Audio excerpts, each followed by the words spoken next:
Hello everyone, this is Pooja Dangi and welcome back to my YouTube channel physics solve. आज के इस lecture में हम डिस्कस करने जा रहे हैं कि एक इलेक्ट्रिक डाइपोल को अगर हम यूनिफॉर्म इलेक्ट्रिक फील्ड में रखते हैं तो क्या होता है। Let's start.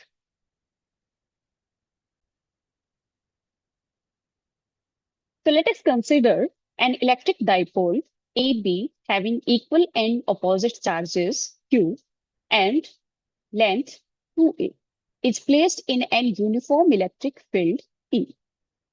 एक इलेक्ट्रिक डाइपोल है ए बी, वो यूनिफॉर्म इलेक्ट्रिक फील्ड ई के अंदर रखा हुआ है। ठीक है। यहां से हम देखेंगे कि पॉजिटिव चार्ज है हमारे पास प्लस क्यू। इसके ऊपर फोर्स किस डायरेक्शन में लगेगा? इलेक्ट्रिक फील्ड की डायरेक्शन में लगेगा। ठीक है। सो यहाँ पे इसके ऊपर फोर्स कितना लगेगा? क्यू इंटू ई लगेगा। और बी के ऊपर हमारे पास क्या है? नेगेटिव चार्ज है माइनस क्यू। तो माइनस क्यू के ऊपर जो फोर्स लगेगा वो कितना होगा? Minus Q into E. ठीक है। So force on force on plus Q equals to क्या हो जाएगा? Q into E. And then force on minus Q will be equals to minus Q into E. ठीक है। ये प्लस क्यू इंटू ई और minus Q into ई किस तरीके से लगता है ये हम ऑलरेडी डिस्कस कर चुके हैं। सो यहाँ पे हमने देखा कि इन दोनों चार्जेस के ऊपर इक्वल फोर्स लग रहा है और डायरेक्शन क्या है? दोनों की अपोजिट है। ठीक है। कोई भी जब भी दो equal and opposite parallel forces किसी पे एक्ट करते हैं वहां पे क्या प्रोड्यूस होता है? टोर्क। ठीक है। यहाँ पे हम कह सकते हैं कि इस डाइपोल के ऊपर ए बी जो डाइपोल है हमारे पास, इसके ऊपर इक्वल एंड ऑपोजिट फोर्सेस लग रहे हैं। दोनों ही फोर्सेस क्या हैं? एक दूसरे के पैरेलल हैं। तो यहाँ पे हम क्या बोल सकते हैं कि इनके ऊपर इस डाइपोल के ऊपर क्या लग रहा है? टॉर्क लग रहा है। ठीक है। That means turning effect. इन दोनों की वजह से क्या होगा? ये डाइपोल टर्न करेगा। दैट मीन्स हम जैसे कि मान लेते हैं ये एक डाइपोल है हमारे पास। यहाँ पे माइनस क्यू चार्ज है, यहाँ पे प्लस क्यू चार्ज है, और फील्ड की जो डायरेक्शन है वो इधर है। ठीक है। इस प्लस क्यू ई की वजह से ये कहाँ पे जाएगा? इस डायरेक्शन में जाएगा। और माइनस क्यू ई की वजह से ये कहाँ पे जाएगा? इस डायरेक्शन में जाएगा। तो दोनों फोर्सेज की वजह से इस तरीके से ये रोटेट करना स्टार्ट कर देगा। ठीक है। सो इसके लिए टोर्क फाइंड आउट करेंगे हम। टोर्क इक्वल्स टू क्या होता है? Either force either force into perpendicular direction, sorry perpendicular distance, perpendicular distance between forces, यानी कि ये जो दोनों फोर्सेस हैं इनके बीच की परपेंडिकुलर डिस्टेंस। इनके बीच की परपेंडिकुलर डिस्टेंस कितनी हो जाएगी? ये मान लेते हैं ये क्या है? इन दोनों के बीच की परपेंडिकुलर डिस्टेंस हो जाएगी। इस पॉइंट को हम मान लेते हैं एन। ठीक है। Joint B and M. So ये क्या है हमारे पास? ए एन जो है वो क्या है? परपेंडिकुलर डिस्टेंस है। टोर्क इक्वल्स टू क्या हो जाएगा? फोर्स की वैल्यू कितनी है हमारे पास? Q into E. And perpendicular distance is a a n। ठीक है। इस perpendicular distance की वैल्यू किस तरीके से निकालेंगे? मान लेते हैं जो डाइपोल है हमारा उसका इलेक्ट्रिक फील्ड के साथ एंगल है थीटा। ठीक है। अब इस 2a को के कंपोनेंट्स को अगर हम रिजोल्व करेंगे, ये कंपोनेंट क्या हो जाएगा हमारे पास? 2a cos theta. ठीक है। और इसके परपेंडिकुलर डायरेक्शन में ये बोल सकते हैं, यहाँ पे ये वाला कंपोनेंट बोल सकते हैं, या फिर ये दोनों आपस में क्या हो जाएंगे? इक्वल हो जाएंगे। ये कंपोनेंट हमारा हमारे पास कितना हो जाएगा? 2a sine theta. ठीक है। ए एन की वैल्यू हमारे पास कितनी आ गई? 2a sine theta. Torque will be q into E into 2a sine theta. ठीक है।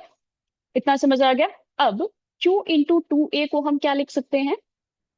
Q इंटू टू ए क्या होता है? डाइपोल मोमेंट होता है। सो torque will be P E sine theta. ठीक है। Q into two a dipole moment हो गया। डाइपोल मोमेंट को हम किससे डिनोट करते हैं?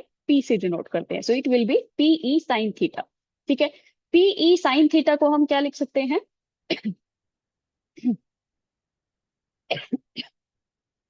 जब भी साथ में साइन थीटा होता है तो इसकी वेक्टर फॉर्म हम क्या लिखेंगे, torque equals to p cross E. So this is the vector form of torque on a dipole in an uniform electric field. ठीक है, सो ये हमारे पास इसकी वेक्टर फॉर्म आ गई है। ठीक है, ये बहुत इंपॉर्टेंट है।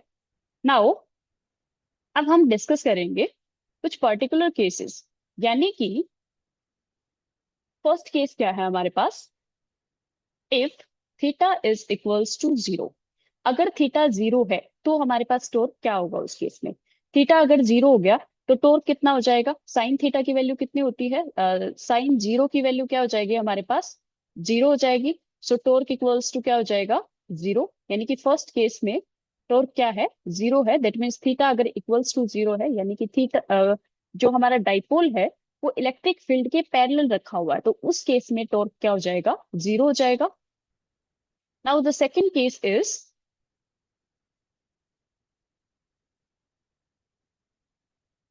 सेकंड केस क्या है कि when theta is equals to 90 degree. अगर थीटा 90 है तो उस केस में क्या हो जाएगा, sine 90 will be equals to 1। Sine 90 equals to 1 होता है। सो टॉर्क इक्वल्स टू क्या हो जाएगा हमारे पास, P इंटू ई हो जाएगा। ठीक है, so this is the maximum value of torque, this will be maximum. ठीक है, now third case is when theta is equals to 180। Theta is equals to 180, यानी कि अगर इलेक्ट्रिक फील्ड के साथ एंटी पैरेलल रखा हुआ है, एंटी पैरेलल अगर रखा हुआ है तो उस केस में क्या हो जाएगा, साइन 180 इक्वल्स टू जीरो।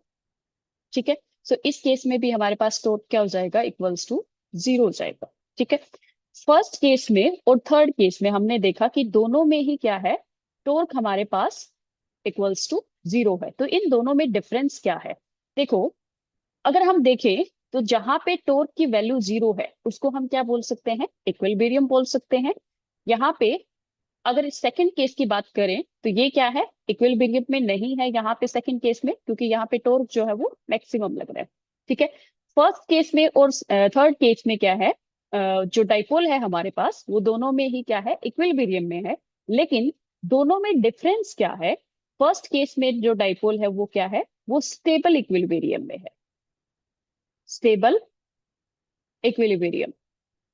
ठीक है, लेकिन थर्ड केस में क्या है, अनस्टेबल इक्विलिब्रियम है, अनस्टेबल इक्विलिब्रियम। स्टेबल इक्विलिब्रियम और अनस्टेबल इक्विलिब्रियम का क्या मतलब है, जैसे कि यहाँ पे हम देख सकते हैं कि डाइपोल अगर थीटा इक्वल्स टू जीरो पे रखा हुआ है, थीटा इक्वल्स टू जीरो पे अगर डाइपोल रखा हुआ है, यानी कि वो क्या है, parallel to the electric field है। मान लो ये इस तरीके से हमारा डाइपोल रखा हुआ है, तो ये क्या है, पैरेलल है इलेक्ट्रिक फील्ड के। यहाँ पे पॉजिटिव चार्ज जो है वो इधर जाएगा, उसके ऊपर इधर फोर्स लगेगा, और नेगेटिव पे इधर लगेगा। ठीक है, इस तरीके से दोनों इक्वल एंड ऑपोजिट फोर्सेस आपस में कैंसिल आउट हो जाएंगे, और ये क्या रहेगा, एक मतलब स्टेशनरी रहेगा, दैट इज इक्विलिब्रियम में रहेगा। ठीक है, स्टेबल इक्विलिब्रियम को किस तरीके से डिफाइन करते हैं हम, मान लो ये हमारे पास इस तरीके से डाइपोल था और इसको हमने थोड़ा सा इस तरीके से डिस्प्लेस कर दिया। ठीक है, डिस्प्लेस करने के बाद अगर ये वापस से अपनी उसी पोजीशन के अंदर आ जाता है तो उसको हम क्या बोलेंगे, स्टेबल इक्विलिब्रियम बोलेंगे। ठीक है, सो जिस केस में थीटा इक्वल्स टू जीरो है, यहाँ पे पॉजिटिव चार्ज है उसमें और यहाँ पे नेगेटिव चार्ज है, तो अगर थोड़ा सा हम डिस्प्लेस कर भी दें तो ये वापस से क्या आएगा, पॉजिटिव पे इधर फोर्स लगेगा, नेगेटिव पे इधर फोर्स लगेगा, तो ये वापस से वहां पे अपनी स्टेबल इक्विलिब्रियम में पहले वाली स्टेट में आ जाएगा।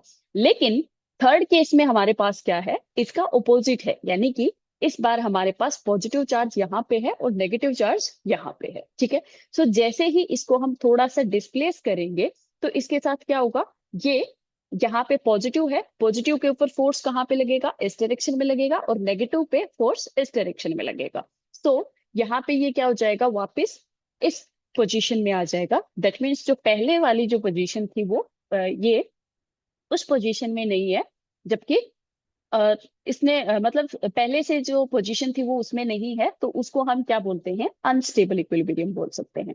सो I hope this is clear to all कि स्टेबल इक्विलिब्रियम क्या होता है और अनस्टेबल इक्विलिब्रियम क्या होता है। स्टेबल इक्विलिब्रियम में क्या होता है कि अगर हम उसको थोड़ा सा भी डिस्प्लेस करते हैं तो वापस से अपनी ओरिजिनल पोजीशन रीगेन करता है, तो उसको हम क्या करते हैं, उसको हम क्या बोलते हैं, स्टेबल इक्विलिब्रियम बोलते हैं।